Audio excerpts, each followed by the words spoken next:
ಕೆಲವು ಸತಿ ಒಬ್ಬ ನಟ ಆಗಿರ್ಬೋದು, ಒಬ್ಬ ನಿರ್ದೇಶಕ ಆಗಿರ್ಬೋದು, ಅದು ಹೇಗೆ ಸಿನಿಮಾ ನಿಲ್ಸಕ್ಕಾಗುತ್ತೆ? ಸಿನಿಮಾ ನಿಂತ್ಕೋಬೇಕು, ಅದಕ್ಕೆ ಅದರದೇ ಆದ ಒಂದು ಸ್ಪೇಸ್ನ ಪ್ರಾಬಬ್ಲಿ ಎಲ್ಲರೂ ಸೇರಿ ಕ್ರಿಯೇಟ್ ಮಾಡಿಕೊಟ್ಟಾಗ ಆ ಸಿನಿಮಾ ನಿಲ್ಲುತ್ತೆ. ಆ ಸ್ಪೇಸೇ ಸಿಗ್ತಾ ಇಲ್ಲ ಇಲ್ಲಿ.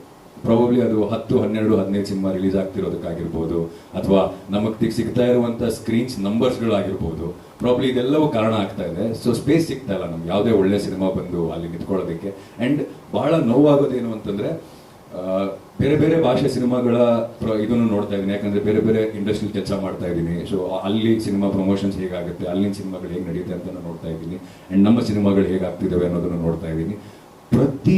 ಪ್ರತಿ ಶುಕ್ರವಾರ ಸಿನಿಮಾ ರಿಲೀಸ್ ಆಗಬೇಕಾದ್ರೂ ಪ್ರತಿಯೊಬ್ಬ ನಿರ್ದೇಶಕರು, ಪ್ರತಿಯೊಬ್ಬ ನಿರ್ಮಾಪಕರು ಅಥವಾ ಪ್ರತಿಯೊಂದು ಟೀಮಿನ ಪ್ರತಿಯೊಬ್ಬ ಸದಸ್ಯರು ದಯವಿಟ್ಟು ಚಿತ್ರಮಂದಿರಕ್ಕೆ ಒಂದು ಸಿನಿಮಾ ನೋಡಿ, ದಯವಿಟ್ಟು ಚಿತ್ರಮಂದಿರಕ್ಕೆ ಒಂದು ಸಿನಿಮಾ ನೋಡಿ ಅಂತ ಕೇಳ್ತಾನೆ ಇರ್ತಾರೆ. ಆ್ಯಂಡ್ ಬಟ್ ಬಂದು ನೋಡಿದ್ದಿದ್ರೆ ಪ್ರಾಬಬ್ಲಿ ಮುಂದಿನ ದಿನಗಳಲ್ಲಿ ಅದು ಕೇಳೋ ಅವಶ್ಯಕತೆ ಇರಲಿಲ್ಲ.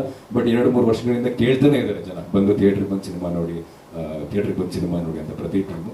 ಬಟ್ ನನಗಿಲ್ಲಿ ಇವತ್ತು ಏನೋ ಅನಿಸಿದ್ದೇನು ಅಂತಂದರೆ, ಇದು ಅಹಂಕಾರ ಅಲ್ಲ, ಬಟ್ ಎಲ್ಲೋ ಒಂದು ಕಡೆ ನನ್ನ ಕೆಲಸದ ಮೇಲಿರುವ ಕಾನ್ಫಿಡೆನ್ಸು. ಆ್ಯಂಡ್ ನನಗನ್ಸೋದು ಇನ್ನು ಮುಂದೆ ನಾನು ಥಿಯೇಟ್ರಿಗೆ ಬಂದು ಸಿನಿಮಾ ನೋಡಿ ಅಂತ ಯಾರನ್ನೂ ಕೇಳೋದಿಲ್ಲ.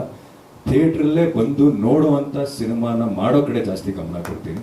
ಸೊ ಪ್ರತಿಯೊಬ್ಬರು ಥಿಯೇಟ್ರಲ್ಲೇ ಬಂದು ಸಿನಿಮಾ ನೋಡಬೇಕು. ಅಂಥ ಸಿನಿಮಾ ಮೋಸ್ಟ್ಲಿ ನಾವು ಸಾಲಾಗಿ ಕೊಟ್ಟಾಗ ಬೇರೆ ಆಪ್ಷನ್ಸ್ ಇರೋದಿಲ್ಲ. ಸೊ ಒಂದು ಸಿನಿಮಾ ಇಗ್ನೋರ್ ಮಾಡ್ಬೋದು, 2 ಸಿನಿಮಾ ಇಗ್ನೋರ್ ಮಾಡ್ಬೋದು, 3ನೇ ಸಿನಿಮಾ ಇಗ್ನೋರ್ ಮಾಡ್ಬೋದು. ಬಟ್ 4ನೇ ಸಿನಿಮಾ ಮತ್ತೆ ಥಿಯೇಟರ್ ಬಂದು ನೋಡೋ ಅಂತ ಇದು ಆಗೇ ಆಗುತ್ತೆ. ಸೊ ನಾವೆಲ್ಲರೂ ಪ್ರಾಬಬ್ಲಿ ನನ್ನ ಟೀಮಿಗೆ ಹೇಳೋದು, ನಾನು ಬ್ಲಿಂಕ್ ತಂಡಕ್ಕೆ ಹೇಳೋದು, ಬೇರೆಯವ್ರಿಗೆ ಹೇಳೋವಂಥ ಇದು ನನಗಿಲ್ಲ. ಬಟ್ ಬ್ಲಿಂಕ್ ತಂಡಕ್ಕೆ ಹೇಳೋದು, ನಿರ್ಮಾಪಕರಿಗಾಗಿರ್ಬೋದು, ನಿರ್ದೇಶಕರಿಗಾಗಿರ್ಬೋದು, ಮುಂದಿನ ದಿನಗಳಲ್ಲಿ ಥಿಯೇಟ್ರಿಗೆ ಬಂದು ಜನ ಸಿನಿಮಾ ನೋಡಬೇಕು. ಅದಕ್ಕೆ ಏನೇನು ಬೇಕು ಅದನ್ನ ಮಾಡೋದ್ ಕಡೆ ನಾವೆಲ್ಲರೂ ಗಮನ ಕೊಡಬೇಕು ಅಂತ ನನಗನ್ಸುತ್ತೆ. ನಾನು ಅದ್ರ ಬಗ್ಗೆ